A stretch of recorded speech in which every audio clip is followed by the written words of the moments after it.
बिहार में मतदाता सूची में 65 लाख फर्जी वोटर पाए गए हैं। एक राज्य में 65 लाख, तो आप खुद सोच लीजिए भारत में 28 राज्य हैं और 8 केंद्र शासित प्रदेश हैं। टोटल भारत में कितने फर्जी वोटर हैं? और बिहार में 65 लाख हैं तो बंगाल की क्या स्थिति होगी, झारखंड की क्या स्थिति होगी, आप इसकी कल्पना खुद भी कर लीजिए। इसीलिए मैंने माननीय सुप्रीम कोर्ट में पीआईएल फाइल किया और मांग किया कि केवल बिहार नहीं, पूरे देश में स्पेशल इंटेंसिव रिवीजन होना चाहिए, सघन जांच होनी चाहिए। और बिहार में तो 23 साल के बाद हुआ है। हमने मांग किया है हर 5 साल पे रेगुलर इंटरवल पे ही एसआईआर होना चाहिए। लोकसभा चुनाव के पहले भी एसआईआर होना चाहिए, विधानसभा चुनाव के पहले भी सघन जांच होनी चाहिए, प्रधान का चुनाव हो उसके पहले भी सघन जांच होनी चाहिए, पार्षद के चुनाव के पहले भी सघन जांच होनी चाहिए। इलेक्शन कमीशन को मैं धन्यवाद देता हूं। अब उन्होंने पब्लिकली कह दिया है कि बिहार के बाद वो प्रत्येक राज्य में करेंगे।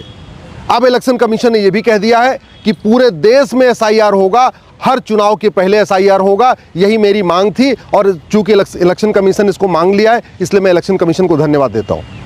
लेकिन इसके आगे क्या?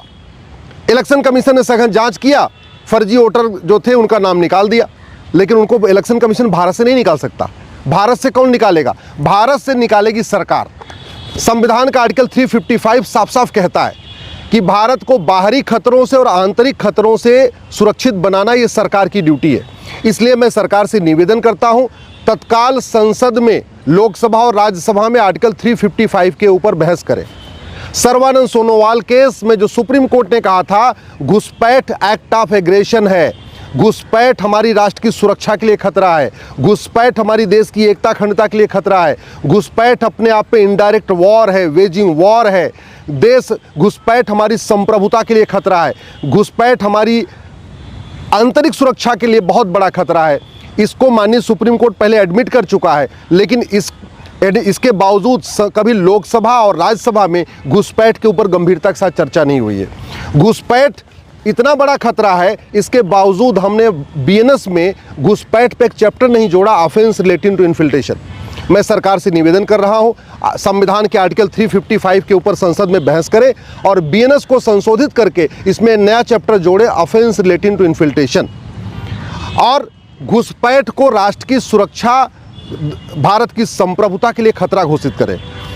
घुसपैठ एक ऑर्गेनाइज क्राइम है। ऑर्गेनाइज क्राइम से निपटने के लिए बीएनएस में धारा 111 है, सेक्शन 111 है, लेकिन जो हमने ऑर्गेनाइज क्राइम के लिए धारा बनाई है उसमें हमने लिखा ही नहीं है कि घुसपैठ भी एक ऑर्गेनाइज क्राइम है। इसलिए देश में कहीं पे भी पुलिस घुसपैठियों के खिलाफ ऑर्गेनाइज क्राइम की धारा नहीं लगा रही है। घुसपैठ अपने आप में वेजिंग वॉर है और वेजिंग वॉर से निपटने के लिए बीएनएस में सेक्शन 147 है, लेकिन पूरे देश में कहीं पे भी पुलिस घुसपैठियों और उनके मददगारों के खिलाफ सेक्शन 147 नहीं लगा रही है। क्योंकि हमने इसमें जहां वेजिंग वॉर लिखा है उसमें हमने ये नहीं लिखा है कि घुसपैठ एक इनडायरेक्ट वॉर है, घुसपैठ एक्ट ऑफ एग्रेशन है, घुसपैठ वेजिंग वॉर है। भारत में जो हमारी संप्रभुता के लिए खतरा है, हमारी एकता अखंडता के लिए खतरा है, उससे निपटने के लिए बीएनएस में सेक्शन 152 है, धारा 152, लेकिन हमने उसमें कहीं लिखा ही नहीं है कि घुसपैठ हमारी संप्रभुता के लिए खतरा है, घुसपैठ हमारी एकता अखंडता के लिए खतरा है। इसलिए पूरे देश में कहीं पे भी पुलिस घुसपैठियों और उनके मददगारों पे बीएनएस की धारा 152 का उपयोग नहीं कर रही है। जब तक कानून का खौफ नहीं होगा, जब तक घुसपैठियों के मददगार नहीं पकड़े जाएंगे, तब तक ये घुसपैठिए भागेंगे नहीं। इलेक्शन कमीशन का जो काम था उसने बिहार में किया और पूरे देश में करने जा रहा है। वो पूरे देश में एसआईआर करने जा रहा है। एसआईआर से केवल इतना होगा, फर्जी मतदाता वोटिंग लिस्ट से बाहर हो जाएंगे, लेकिन इलेक्शन कमीशन इनको देश के बाहर नहीं भेज सकता, इनको म्यांमार नहीं भेज सकता, इनको बांग्लादेश नहीं भेज सकता, इनको पाकिस्तान नहीं भेज सकता, इनको अफगानिस्तान नहीं भेज सकता। ये तो केंद्र सरकार, राज्य सरकार को मिलकर ही करना पड़ेगा। और आर्टिकल 351 बहुत साफ साफ कहता है बाहरी खतरों से भी सुरक्षा, आंतरिक खतरों से भी सुरक्षा। और भारत की आंतरिक खतरा को जो सबसे बड़ा खतरा है वो है घुसपैठ, और इसके साथ साथ बाहरी सुरक्षा के लिए भी खतरा है, क्योंकि ये घुसपैठिए स्लीपर सेल का काम करते हैं। जो पाकिस्तान के घुसपैठिए भारत में रहते हैं, ये पाकिस्तान के लिए स्लीपर सेल का काम करते हैं। जो बांग्लादेश के घुसपैठिए हैं, ये बांग्लादेश के लिए स्लीपर सेल का काम करते हैं। जो अफगानिस्तानी घुसपैठिए हैं, ये अफगानिस्तान के लिए स्लीपर सेल का काम करते हैं। इस तरीके से ये जो भारत में घुसपैठिए हैं, वो कहने को यहाँ पे आए हुए हैं केवल वो कबाड़ बीन रहे हैं या छोटा मोटा काम कर रहे हैं, झुग्गियों मना रहे हैं, ये आतंकवाद भी फैला रहे, जिहाद भी फैला रहे, मजहबी उन्माद भी फैला रहे, अपराध भी बढ़ा रहे हैं, चोरी लूट झपटमारी भी आगे बढ़ा रहे हैं। और सबसे बड़ी बात, भारत की आंतरिक सुरक्षा के लिए बहुत बड़ा खतरा बने हुए हैं, क्योंकि ये स्लीपर सेल का काम कर रहे हैं। इसलिए ज़रूरत इस बात की है, इस पे संसद में गंभीरता के साथ चर्चा किया जाए, बीएनएस में एक नया चैप्टर जोड़ा जाए, ऑफेंस रिलेटिंग टू इन्फिल्ट्रेशन, और घुसपैठियों और उनके मददगारों के खिलाफ एनएसए लगाया जाए। हमारे पास जो राष्ट्र की सुरक्षा के लिए खतरा है, उससे निपटने के लिए कानून है, नेशनल सिक्योरिटी एक्ट, जिसको हिंदी में कहते हैं रासुका, लेकिन वो न घुसपैठियों पे उसका उपयोग हो रहा है, न घुसपैठियों के मददगारों पे हो रहा है। घुसपैठिए जो बॉर्डर पे 2000 रुपये दे के आ रहे हैं ना, जो बॉर्डर पे उनकी मदद करते हैं, ऐसे 2-4 उनके मददगारों पे एनएसए लगा दें, यूएपीए लगा दें, वेजिंग वॉर लगा दें, देशद्रोह लगा दें, गैंगस्टर एक्ट लगा दें, उनकी प्रॉपर्टी जब्त कर लें, उनकी सिटीजनशिप ख़त्म कर लें, उनको ज़िंदगी भर के लिए जेल में डाल दें, तो ये बॉर्डर पे जो उनके मददगार बैठे हैं ना, उन घुसपैठियों को अंदर लाना बंद कर देंगे। ये जो घुसपैठियों के अंदर मददगार बैठे हैं, जो उनका आधार बना के देते हैं कॉमन सर्विस सेंटर पे, ये कॉमन सर्विस सेंटर के बहुत सारे लोग घुसपैठियों की मदद कर रहे हैं। 2-2 हज़ार रुपये में उनका आधार बना के दे रहे हैं। नगर निगम के भ्रष्ट कर्मचारी घुसपैठियों की मदद करते हैं, 2000 रुपये में उनका बर्थ सर्टिफिकेट बना के दे रहे हैं।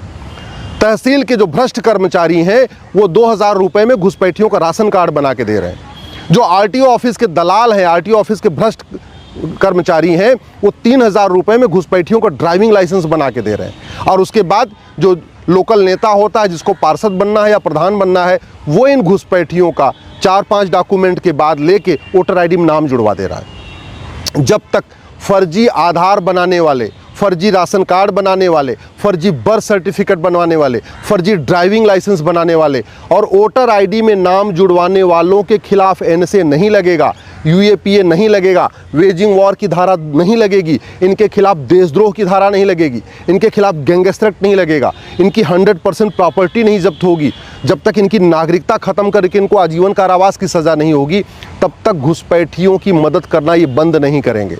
सठे साठ्यम समाचरेत भयबिन होय न प्रीत। चीन, जापान, सिंगापुर में कोई घुसपैठ नहीं करता, क्योंकि वहाँ घुसपैठ करने से ज़्यादा सज़ा मिलती है घुसपैठियों की मदद करने वालों को।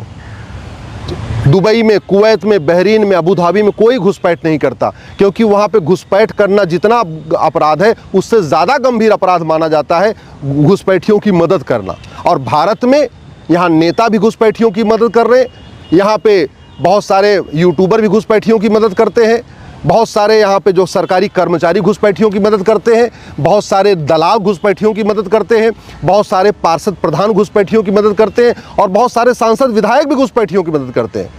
वो वर्तमान भी है, भूतपूर्व भी हैं, और वो इसलिए हो रहा है क्योंकि घुसपैठ पर हमने बीएनएस में कोई चैप्टर जोड़ा ही नहीं। इसलिए मैं सरकार से निवेदन करता हूँ, माननीय प्रधानमंत्री जी, माननीय गृहमंत्री से निवेदन कर रहा हूँ, तत्काल संसद में आर्टिकल 355 के ऊपर चर्चा कराएं।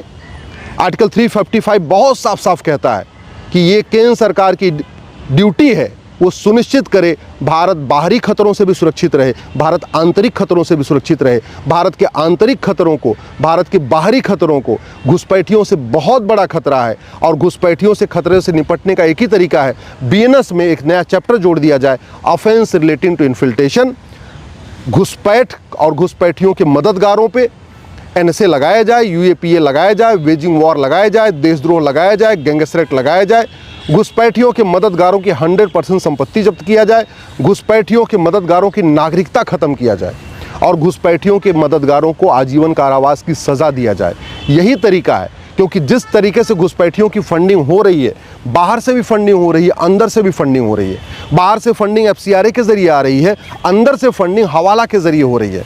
और जलालुद्दीन केवल धर्मांतरण नहीं कराता, छांगुर जलालुद्दीन जैसे लोग हर ज़िले में 2-3 छांगुर जलालुद्दीन हैं, और ये छांगुर जलालुद्दीन लब जिहादियों की भी फंडिंग करते हैं, लैंड जिहाद की भी फंडिंग करते हैं, धर्मांतरण की भी फंडिंग करते हैं, घुसपैठियों की भी फंडिंग करते हैं, ये जो जनसंख्या विस्फोट हो रहा है इसकी भी फंडिंग करते हैं। समाधान यही है, कानून बदला जाए। जब तक कानून नहीं बदलेगा तब तक घुसपैठिए यहाँ से नहीं भागेंगे। इसलिए मैं सरकार से निवेदन कर रहा हूँ, तत्काल बीएनएस में एक नया चैप्टर जोड़ें, ऑफेंस रिलेटिंग टू इन्फिल्ट्रेशन।